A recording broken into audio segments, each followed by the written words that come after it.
And good morning. It is time for the Mike Hewitt Show. Brought to you by RenegadeRiver.com. And now your host, Mike Hewitt, with a big old smile on his face. He's ready to go this morning. You're always ready to go, Mike, because you have your... Coffee silo. Yes. Folks, we're in it. I'm telling you. Listen, if I can get my voice to hold out through the entire hour, it's going to be wonderful. I've got a terrible cold, I'm telling you.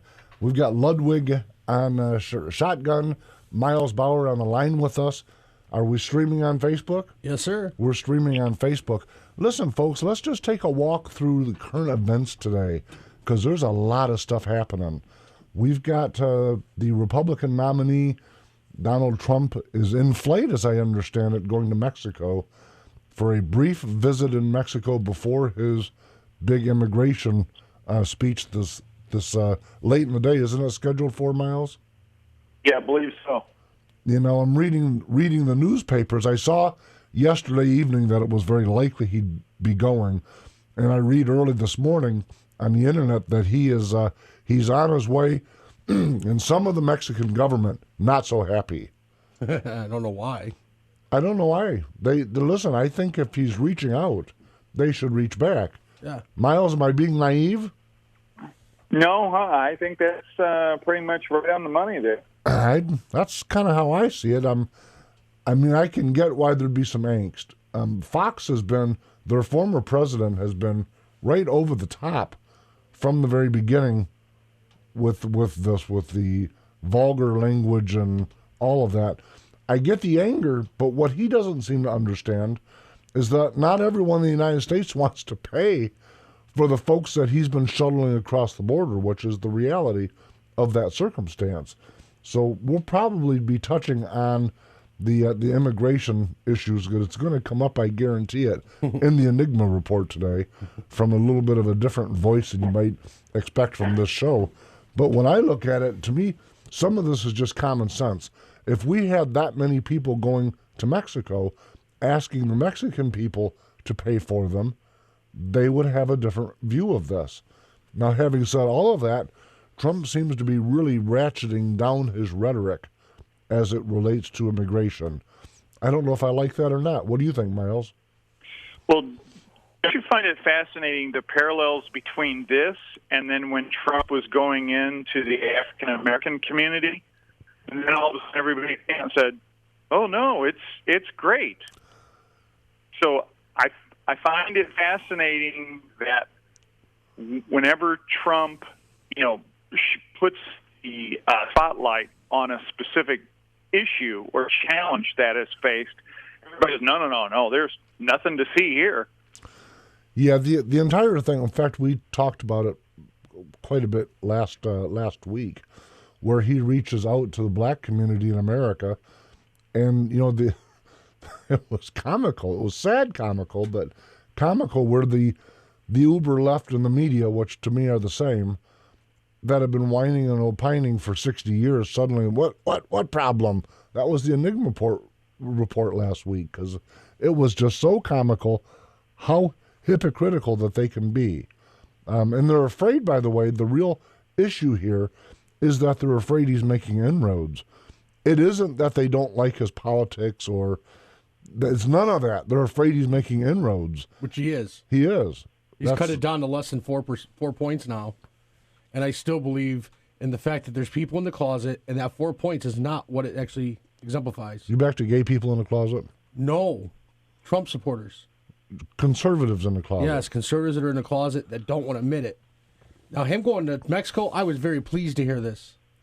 On the other hand, I'm sweating a little bit because he could really trip himself up if he does something unpresidential and stupid with this meeting. In Mexico? Yes. I'm very happy he's doing it, but at the same time, I'm not worried about that. And everyone knows, I got to remind everybody, I'm not a Trump publican. I'm not a Trump apologist. Your Miles laughing a little bit. But here's what I'm saying. When I watch the guy, I think it's what we've heard from folks that were in that meeting. Pete Hoekstra, who said it was ran like a corporate meeting. Mm-hmm. I think that the bombasticness is, and let me give you an example of that for folks that are watching and shaking their head. We talk differently, the three of us, on the air than we do if we were sitting at Renegade River having a coffee. Absolutely. We just talk different. It's because it's a mental thing. It's not like we're trying to pretend or be fake or any of those things, but you just do. It's a human thing.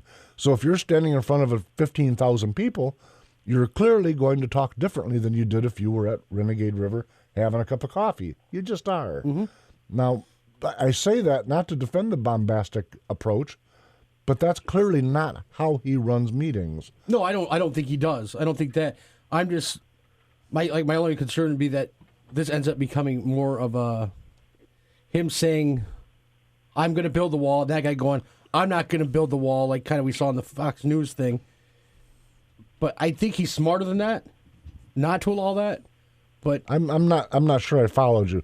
You're talking about how Mexico will say we're not paying for it? Yeah, and he's going to go, "Yes, you are." And it but becomes... understand something. Now, understand, the way I've got this, and Miles is far closer than me, so he can correct me, but my understanding of him saying Mexico is going to pay for it is not how people envision it. Here's your invoice, and they're writing a check. Yeah. The reality of it is they're going to pay for it by a transference of the way our economies are currently operating. Yep.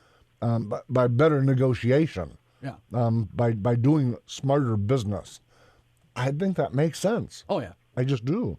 So but I think that's the hat he's going to wear when he gets there. Keeping in mind, by the way, that this was their president's idea, invited them both, and Hillary, for whatever reason, elected not to go. She didn't get the email. Well, she didn't get she wiped it out by accident or lost the date or dropped something. the reset button on the floor and couldn't reach it. Who knows? I was shocked that she was invited and said no because what I heard this morning was that she, obviously went to the pollsters and says, "What do people say?" And they say, "Don't go."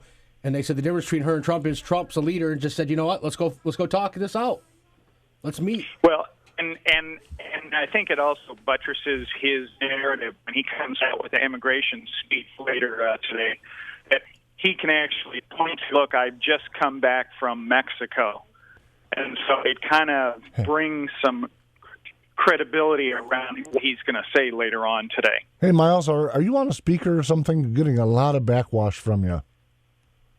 No, okay. I'm headphones. Okay, just a lot of periodic. What would be that word, Brian? It's kind of a little fade in and out. It's kind of almost sounds like a cell signal, like we're losing signal occasionally. Like it gets weak. Yeah. Okay, no big deal. Oh, okay. No big deal. Anyways, I think you're probably right about that. Listen, before I forget, I want to make sure I cover the things I wanted to talk about along with that trip in this segment. First off, the Michigan State Republican Party just had its convention this past weekend, and listen, I thought it went really, really well. I'm still tired from it. I think that's probably where I got my cold, but I think it went very, very well. The purpose of it, folks, was I don't know did I talk about it on the air before? Yeah, what we do. On Friday evening, we elected an elector. Actually, we nominated an elector, and we won't know whether that elector is the elector until we know who wins the state. But we did that, and then on Saturday, we nominated a whole slate of candidates from the State Board of Education, all the way down the list, mostly educational. But on the other hand, our two state Supreme Court nominees. So it was pretty active weekend. But the reason I wanted to bring it up is I walked away from that when looking at the Trump campaign as seeing us far more unified than we were at the last large gathering. Are there still some nevers? Yep, probably. But in the end, it'll get down to a point where some of the nevers that are never would have been, doesn't matter who it was. What they were never Romney, they were never, et cetera, et cetera.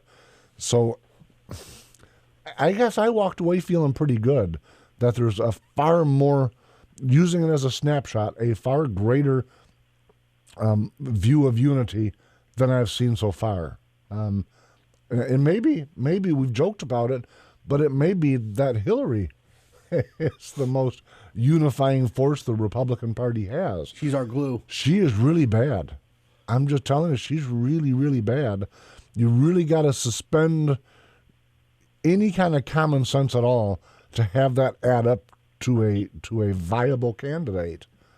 And you know what? If you read the LA Times this morning, they even go into a poll which is showing Hillary now is starting to be disliked far more than Trump for the first time. She's lost a lot of ground, even with the folks that support her just 30 days ago.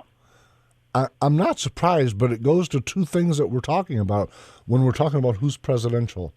And it's interesting because, to me, everyone defines what presidential is different. But, when I look at presidential, I think of somebody who understands the concept that if you want to build a strong organization, you probably saw me write this on Facebook, if you want to build a strong organization, then you do it through inclusion, because inclusion fosters moderation, and of course, exclusion fosters extremism. And go ahead. No, I just thinking that two people come to mind when I think presidential, and it's Kennedy and Reagan. Both great speakers. You think that fit the part. So you think the statesman is Reagan, and you think that president has a lot to do with sleeping around and doing drugs? No, I'm talking about the way they look. This is what I'm talking, the way they carry themselves. I just was confused for a minute because that's what he did. When we look back and say, "What did he do?" That's what he done. I'm just asking you. No, I'm talking about like the look. Bay of Pigs. There's another one of his trademarks. The look.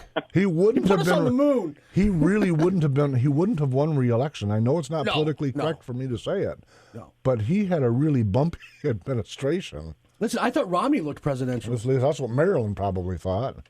Yeah. But, Mike, sir? remember, JFK was one of the first Democrats to propose cutting taxes to increase revenue into the federal government. True that. And He's a it worked. Republican today. Oh, yeah. Absolutely 100% Republican. But you know who else is a Republican? I'll tell you who else is a Republican today. We're going to get to it in a little while at the Enigma Report. Oh my little goodness. teaser. Oh, my. Don't go nowhere. Speaking of teaser, have you went to Sweet Connection yet, everybody? Oh, I have. Have you? Oh, yeah. Where's it at? It is off Byron Center Road. Avenue? Yeah, right across the Metro Health Southwest? on M6. Do you know, as long as I've been living in the west side of the state, I still haven't gotten my head around the northeast and southwest. And I'm used to you're either going on eastbound, southbound, northbound, or all of these other extras. Anyhow, so what do they do there? They make caramel corn, caramel apples. If you have a sweet tooth, it is the place you need to go. Is it just as apples and popcorn? Is there anything else? They have chocolate-covered Oreos, pretzels. They're making football-themed caramel apples and Rice Krispie treats right now for the big games this weekend with Michigan and Michigan State opening up and high school football going on. So they're doing some themes for that. Yeah. They have Sherman's ice cream. I don't know if you've heard of Sherman's. Sherman's is down past South Haven. They make the ice cream fresh on this farm, dairy farm, and they serve it there. It's amazing. Ice cream's absolutely amazing. You ever going to bring some more in? Yeah. I could do a better job at selling this if I had some here to eat. I'm just telling you. I brought you in like a stash, and within a day it was gone. Well, I got 4 daughters. It's not my fault. 9 I don't know grandkids. if it left the shop. Well, that's where they came and got it. Still blaming you, girls. I'm just telling you it would go better What'd you think if of we it? had some. It was good stuff. All jokes aside, folks, tell them one more time. How do they get there? Is there a website? Yeah, sweet-connection.com. You can order online, send this stuff to anywhere in the world. If you have somebody that's having a baby or graduation, or you're in sales, you're a realtor and you want to thank your customers, they do easy thank you gifts, things like that. But sweet-connection.com. Go there. You can get it there online or go visit them in the store. If you go in the store, tell them you heard about us on the Mike Hewitt Show, and they'll give you 10% off. Very nice. Listen, folks, we're going to go to a break, and when we come back, let's talk a little right-wing extremism. It's going to be fun. See you in a minute. You're listening to The Mike Hewitt Show on News Talk 1090 WKBZ and Talk 1230 WTKG. RenegadeRiver.com is new and used firearms, all priced to sell, plus ammo, reloading supplies, optics, clothing, lasers, and yes, tactical gear. RenegadeRiver.com, family owned right here in Michigan, because you deserve it. Now, back to the Mike Hewitt Show on News Talk 1090 WKBZ and Talk 1230 WTKG. And the Mike Hewitt Show is brought to you by RenegadeRiver.com. I'm wondering how it is that we have, in our culture, how we have gotten to the point where when you quote a founding father, you're considered a right-wing extremist. And if your goal, if your political agenda is to try to maintain founding principles, you are really out there right-wing. How did we get to where saying something that George Washington or Thomas Jefferson said is considered nutty right-wing? And they openly say that in the media. Miles, how the heck did we get here? And it in a related fashion, it's amazing that Kaepernick out in San Francisco even thinks that he's making a statement by sitting down during the national anthem. I mean, where is all of this leading to? Do you know who that is, Mike? Yeah, of course I do. Colin Kaepernick? I'm going to knock you right out of your chair. He laughs. Only because I've seen it 5 million times in the last. If you'd asked me the week before, no, I wouldn't have known. Did you see his mom spanked him over it? I would have figured he was somebody with from Dancing with the Czars or something. I don't have Dancing with the Czars. But when I look at the whole thing, to me, it's almost a cultural free fall. That's what I've called this segment: is a cultural free fall. Things like the fundamental things like just basic respect. One of the things is, and I kind of mentioned it in passing on Facebook, about what kind of society do you see when you have a citizenry that doesn't respect seniors, and we don't. If there's somebody driving down the road and they're going 4 miles slower than we wish, forget that this person is 80 years old and probably earned the right to go 4 miles slower. And now look at him. Look at him. His melon's going to explode. I disagree with that. How can you not? Because I'm the guy going around and going, move off the road. But what do you have if you have a culture that disregards and you're disrespects senior citizens? Hold on. I'm the first guy to get up out of a chair. And you know this firsthand at your store. If we're sitting at your table with the 2 chairs and another gentleman that comes in that's your age or maybe slightly older comes in, I immediately go, would you like to sit down? And I get up because that's respect. I'll hold the door for any seat. I'll wait 5 minutes for a lady moving in a foot and a half per hour with her walker. I will wait to hold that door open for her. I will run to open the door for her. To me, across the fruited plain, the problems that we have are largely the result of a denigration of respect for ourselves. Mm-hmm. And I use the fellow that you're talking about in the NFL as an example. What he did, in my view, was no different than candidate Barack Obama, who would not salute back when he was running for office. You had a number of people up on a stage. He was the only one that would not put his hand on his chest during the national anthem. These things are messages, but they're an erosion. They're erosion of our basic founding, the foundation, which is respect, in my mind. If we don't have reverence for our senior citizens, we don't have reverence for all the folks that have put everything that, including lives, to get us to the point where we can have this soapbox, where what we're doing right now. If we don't have reverence for that, we're not going to keep these things. That's just common sense. If we don't value how we've got here, we can't stay here for long. I could tell you, I was at an event 2 years ago at the Ottawa County Fairgrounds, and my friend was emceeing this stunt group that he does things with, and we did the national anthem. He didn't even realize he had his hat on. He had a straw hat on, and he just announced the national anthem. It went off. He stood with his hand on his heart and everything. I kid you not, a guy jumped out of the stands, ran across the track, almost attacked him. Yeah. I just stepped in the middle like, whoa, buddy, what's going on? He's like, you didn't take your hat off for the national anthem. You better take your hat off. This was like, went crazy about it. And I could see why.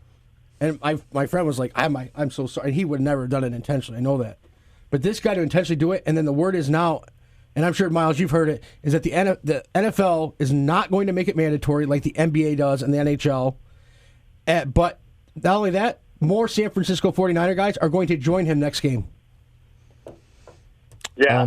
And you know what? I wonder, and I know that we have talked about this before, but I wonder if this is a symptom of the decline in our education system to not teach the history of the country and what these things mean and why they are important, why they're trying to erase that from the school, so that you have a generation that comes up and doesn't really understand. Yeah, that's a flag, big deal. I think you're partly right, but I think the education that's now been removed, to your point, what concerns me at least as much, if not more, is the education that they've replaced it with.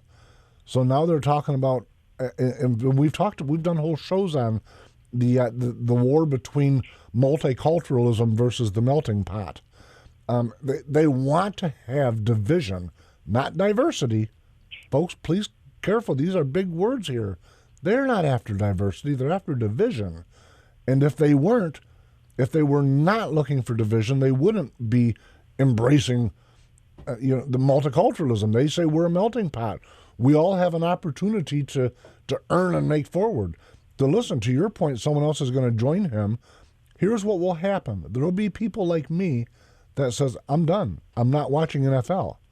There's a guy that burned his jersey and everything. It went viral. Listen here. People are done. Here's the thing about it. And I, by the way, I'm still a classical liberal Jeffersonian. I'm okay with that. That's that guy's right to do that. Mm-hmm. That's what the First Amendment says. Is exactly that. His First Amendment is when you say something folks don't like, you can't be shut up. And he said something I don't think I like. But my response is I'm going to take my money and find a different entertainment source. If NFL wants to look for folks that have respect, there's that word, for the lion's share of the folks that are making it so he can make $17 million, have reverence for our Union of States and our founding and that flag and the anthem.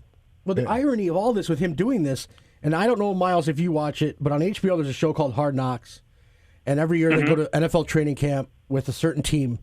And this week's episode, I was astonished it was in there. Jeff Fisher, who's the head coach, literally sits the guys down, the entire team down in a room, and says how they will do their national anthem. If they have their helmet in their hand, it's in their left arm. Yeah. If they don't, it's on the ground. Defense on the right, offense on the left.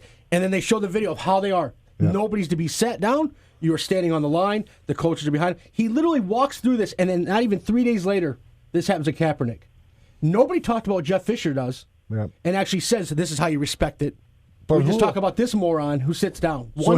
Here's the fun part. The uber left and the media love the guy that doesn't respect the United States, but they destroyed Tebow because he prayed before his game. And you go, what the heck kind of values do we have that's shunned and this is But they never shunned the player that goes in the end zone and does the same move that Tebow did. That's a receiver. Right. Yep. It's a fascinating thing. Listen, when we're talking about the First Amendment, I would be remiss, Miles, if I didn't have you tell us a little bit about the University of Chicago. I see one of their deans recently issued a statement about freedom of speech. Yeah, I was in shock, and it's giving me a little hope that maybe we're starting the process of turning the corner. Basically, the University of Chicago told the incoming freshmen that, look, we're not going to have safe places. We're going to be able to express whatever views you want freely. You may find some of them uncomfortable. You might find some of them comfortable. But there's not going to be this political correctness.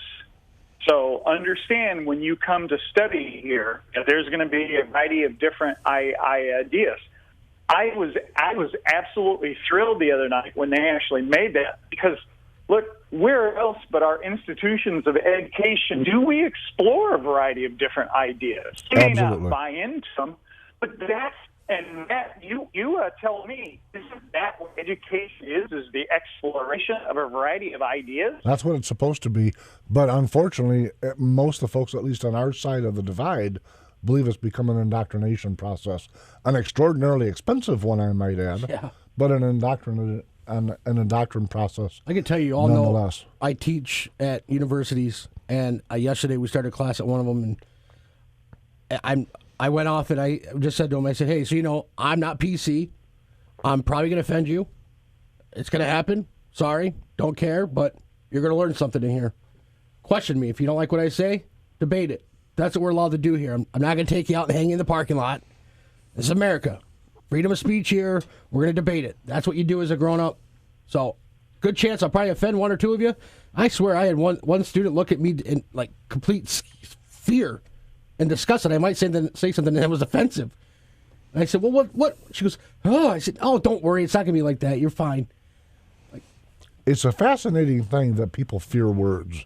Yeah, sticks and stones will break my bones, but words would never hurt me. I didn't mean to prompt him to do that. I'm sorry, folks. I've been thinking about it for months.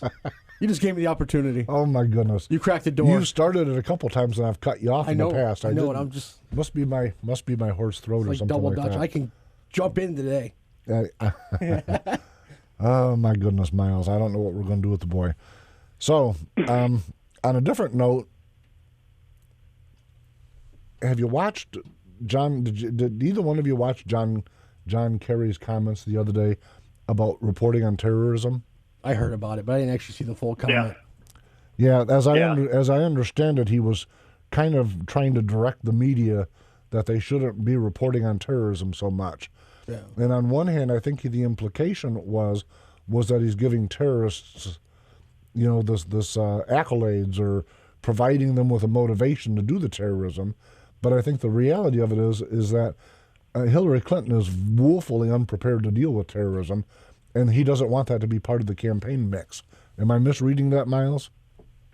Yeah, no, I mean, I can somewhat understand that, because he went on in his remarks and say, look, anyone can go out there and kill themselves to make a statement. But the United States government has to be 100% correct, otherwise somebody gets through.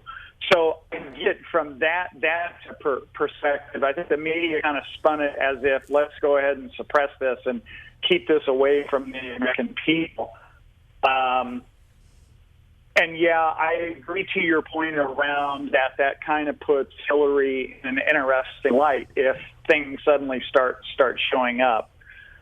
And, it's that delicate balance that I think that true journalism has to wrestle with about, when does sensational journalism and an actual hard news beat be again? And it's tough. While we're on a cultural roll, let me, and this is probably a bigger topic than I've got time for, but on Facebook, I've got a meme. Is that what you call them? Mm-hmm. Okay. And I'd asked before I give you the stats, I asked for where these stats came from, and I was provided it, and I didn't bring it this morning. So I tell you that as a full disclosure before I read the stats. And it is referring to the black community in the early 1960s. 40% of the folks in the black community owned their own business, and 87% of the black families were in a two-parent structure. And now we've come forward through the years with the war on poverty and Johnson and welfare and the decline of education and everything else that's taken place. And so now you've got less than 7% of the black community own their own business, and 25% of the folks in the black community are in a two-parent structure. And I tell you that because if we did the white or other ethnicity measures, they would all show the percentage same general drop. And it's easy to just to state these kind of numbers, mm-hmm. but it's across the fruited plain. We've got to get a hold of our family, folks. I say it every week, and every week I try to find a new way of demonstrating we got a problem in our fabric, our basic fabric, all colors, all ethnicities, America in general. Folks, Houston, there's a problem. We've got a problem. We really do. 48% of the babies, everyone hears me say it at least once a week, 48% last year. And I get that in the course of life happens. But it's not a lifestyle choice. That's a destruction of the fabric of our society, is why it kind of fit into this. And I don't want to go on and on and on about it, but it's hard not to look at culture and say what's happened without looking at the disintegration of the American family unit. They are related, as is withdrawing faith from the community circle. Things like the cross in Grand Haven that now looks like an anchor. And you go, does anyone pause for a minute, even on the other side of this, folks that disagree with me, do they pause for a minute and say, yeah, but what kind of culture will we have when we finish making this transition? I'm telling you, I fear for our future. I do. Not mine. I'm 55 years old, but my grandbabies, Miles's boy, and his grandchildren to come, your family, folks listening. Man, when we look at the other side of eradicating faith and respect and foundational things like the family unit, we know what the end result is going to be. All we need to do is go to Jackson Prison and interview people. We know what the result will be. We know the results of a lot of policies that get put into place, and we still do it. And everything that we do, every time this is mentioned on TV, even remotely brought up, it's immediately slapped with a racism issue. There's racism everywhere, and it's insane. I don't have that in my heart. So I pause and say, why are they trying to inject that into people's hearts? And it feels like they're doing exactly that they're trying to cause people to be racists. Not like they're trying to be inclusionary and bring people together, to my point in the first segment, but opposite. They're trying to drive people apart. And I pause and I go, what the heck do they get out of that? I don't get Control. it. That's exactly right, Miles. They want to control society. They want to be able to dictate the rules. So they need to go after those institutions that make people self-sufficient, because then you're not going to the government to eat, and you're not going to the government to find a place to sleep. So we look at Detroit, Michigan, and all the problems that they've been talking about with Detroit since well before Mayor Coleman Young. And the newest genius solution that's been floating around, I think you mentioned it was a Bill Clinton idea, but I've been hearing about it in both sides of the aisle for some time now. The newest fix for Detroit is to... I absolutely love this. I rolled on the floor laughing. Is to launch an infusion, a large number infusion of Syrian refugees. And I think to myself, seriously? That's what you think is going to fix the problems in Detroit, Michigan? Honestly? Listen, it's laughable. You're laughing. I think it's an absolute destruction of our culture. Yeah. And listen, that's not me attacking Syrian refugees. I'm really not. No. But that's not the cure to the problem there. They don't want to be there. It's like I said last week, unless and until we embrace the American family, with all of the immigrants that means, by the way, unless and until we embrace the American family and work to bring back those things that we've eliminated from our culture that caused us to be in free fall in the first place, man, you can bring in busloads of those. To your point just now, they don't even want to go to Detroit. They literally don't want to go to Detroit. So we're going to take Detroit and put it, I can't say free fall, it's already fallen. Yeah. And you think, what kind of mind thinks that's a good cure for either of the groups of people, the folks in Detroit or the Syrians are trying to bring in? What mind looks at that and go, yeah, that makes sense? That's just amazing to me. The only thing I can think is that Clinton's looking at it going, well, you already have Dearborn. That's the highest population of Muslims outside of the Middle East, which is expanded into the city of Detroit. And I'm going, no, let's not. Listen, I got to tell you, this is a cultural thing. And until it's a little bit like, people go, how is it related? It is related. It's a little bit like the firearms thing with, murders by firearms. They don't do murders by suicide, which is a murder, by the way. They don't do car accidents. They don't do baseball bats. They don't do knives. They just focus on one methodology rather than asking the greater question of why. So when you look at Detroit, if you don't pause and say, why in the world has Detroit, which used to be one of the richest cities in the United States of America, literally, had the highest per capita income at one point. What happened? Unless they ask, why did this happen, so we can go back and fix those things, then everything that they've done along the path since, both sides of the aisle have made it worse. It's just truth. And this is going to make it absolutely terrible. It's already terrible.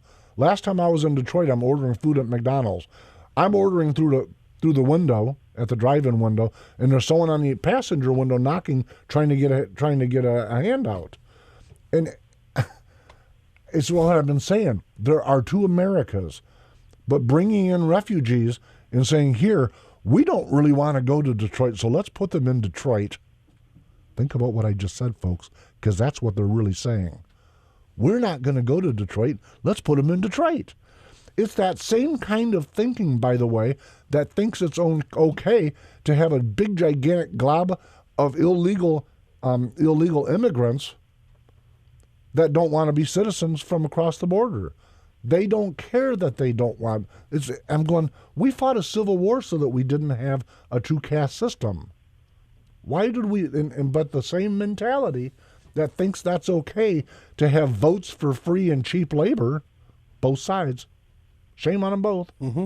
That same mentality says, yeah, put them in Detroit.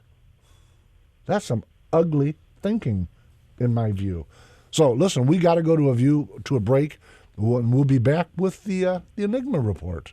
Renegade River, guns and ammo, and so much more. Old-fashioned service with surprisingly low prices. On M104 at the top of the new 231 bypass in Utica. Or find us at renegaderiver.com, because you deserve it.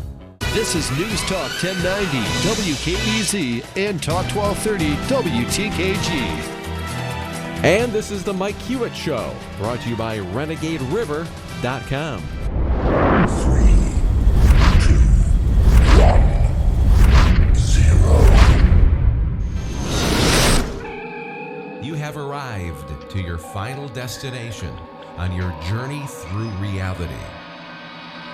Welcome to the Enigma Report.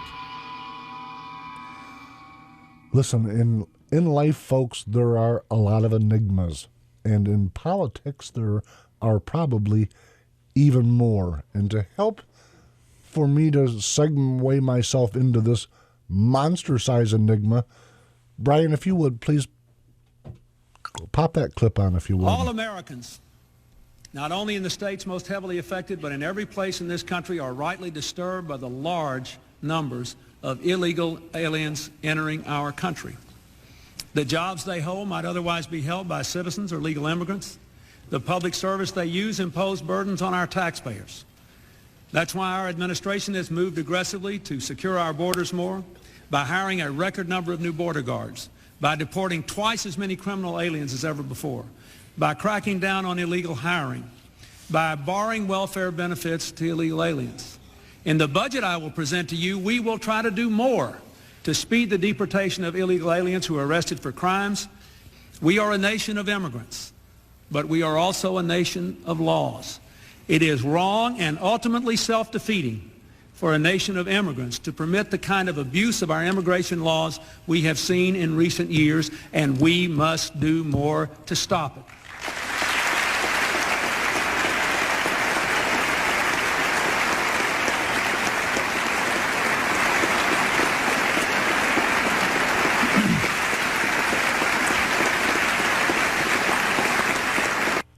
Here's what I'm saying. If you listen to Bill Clinton's, that was an excerpt from a State of the Union of President Bill Clinton. Forget his words for a minute. Listen to the applause that came at the end. That was a standing ovation. When you watch it, both sides of the aisle were standing. Everyone acknowledged it was a realism, a truth, an absolute. He sounded a little bit like Donald Trump. And listen, anyone that's honest with themselves, I don't care if you're a Democrat or a Republican or an independent, anyone that's honest with themselves knows that at least with that excerpt, there should be universal agreement. And so, and by the way, talk about political correct. He's referring to illegal aliens. We can't do that anymore. Now these are undocumented voters. I mean, not voters, undocumented Democrats. The point is, oh no, on undocumented. What are they now? Voters. You get the point, folks. Here's what I've got to They're ask you. undocumented. Here's my enigma. How did we get from there to here inside the life of someone who, if they were born that year, couldn't even be able to drink yet?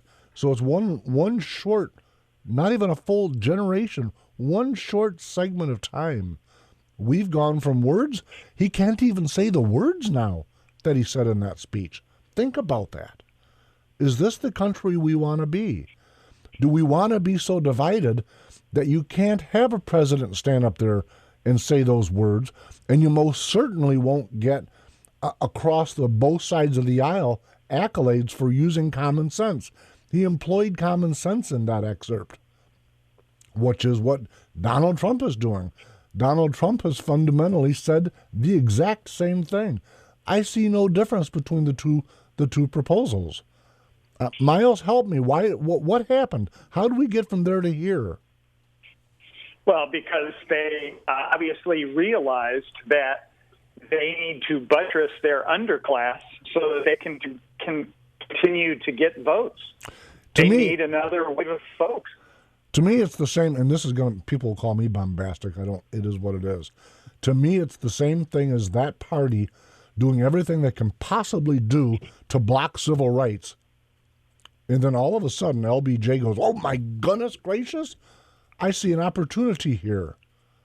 And the Great War on Poverty captivated and threw at least one, and actually several, minorities into financial bondage. They went from blocking civil rights to all of a sudden being their best friend with a pocket full of somebody else's money. And we watch these big, gigantic shifts in our political universe. That was inside 1 decade.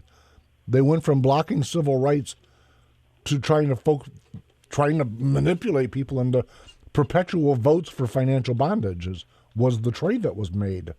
Bombastic? I don't know. It's fact. Don't agree with me? Look it up and message me. It's what it was. It's what happened. And now we're seeing the same thing again between Bill Clinton then and now. His own wife and him want to erase that border. Erase the border. Our founders tell you that a nation with no borders isn't a nation at all. They got pretty close to doing it already with NAFTA. The last step is just opening it up and letting it free flow in. Yeah. I mean, they already put step 1 into place. Step 2 is just what she wants to finish it with. It's an amazing thing that we don't care. And I remember going back when my dad was sick with cancer, and I was in Vegas working, and had to come back and forth to visit with my dad in his final time. And I ran into a person. This was before all of this. This was 2006, 2007, right in that window.